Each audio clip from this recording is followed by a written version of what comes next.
আজ একটা হাদিস পড়লাম যা আমাকে নতুন করে ভাবিয়ে তুলেছে। আমাদের প্রিয় নবী হযরত মুহাম্মদ সাল্লাল্লাহু আলাইহি সাল্লাম বলেছেন, 3টি দোয়া সন্দেহাতীতভাবে কবুল হয়। তার মধ্যে অন্যতম হলো সন্তানের জন্য বাবা মায়ের দোয়া।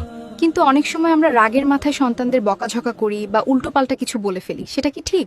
একদমই না। হাদিসের ব্যাখ্যায় বলা হয়েছে, এই দোয়া যেমন সন্তানের কল্যাণে কবুল হয়, তেমনি যদি বাবা মা রাগের মাথায় অভিশাপ দেয় তবে সেটাও কবুল হয়ে যেতে পারে। তাই নবীজি নিজের সন্তান ও সম্পদের বিরুদ্ধে বদদোয়া দিতে নিষেধ করেছেন। তার মানে বাবা মায়ের অন্তরের আকুতি সরাসরি আল্লাহের দরবারে পৌঁছে যায়? এর পেছনে কারণটা কি হতে পারে? এর প্রধান কারণ হলো নিঃস্বার্থ ভালোবাসা। একজন বাবা বা মা যখন সন্তানের জন্য দোয়া করেন, সেখানে কোনো লোক দেখানো ভাব থাকে না। সেটা হয় একদম খাঁটি ও গভীর মমতায় ভরা। আল্লাহ দয়ালু, তাই তিনি এই অকৃত্রিম ভালোবাসা ও আকুতিকে ফিরিয়ে দেন না। সুবহানাল্লাহ। তার মানে আমাদের উচিত শুধু বিপদে পড়লে দোয়া করা নয়, বরং নিয়মিত তাদের জন্য সুনির্দিষ্ট দোয়া করা। ঠিক বলেছ। তবে শুধু পরকালের জন্য নয়, দুনিয়াতে তাদের নেক হায়াত, উত্তম চরিত্র এবং দিনের পথে চলার জন্য আমাদের নিয়মিত হাত তোলা উচিত।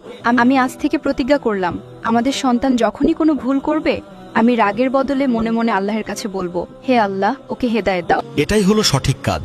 মনে রেখো, আমরা তাদের জন্য যা সঞ্চয় করে রেখে যাব, তার চেয়ে বেশি কাজে দেবে আমাদের করা নেক দোয়াগুলো।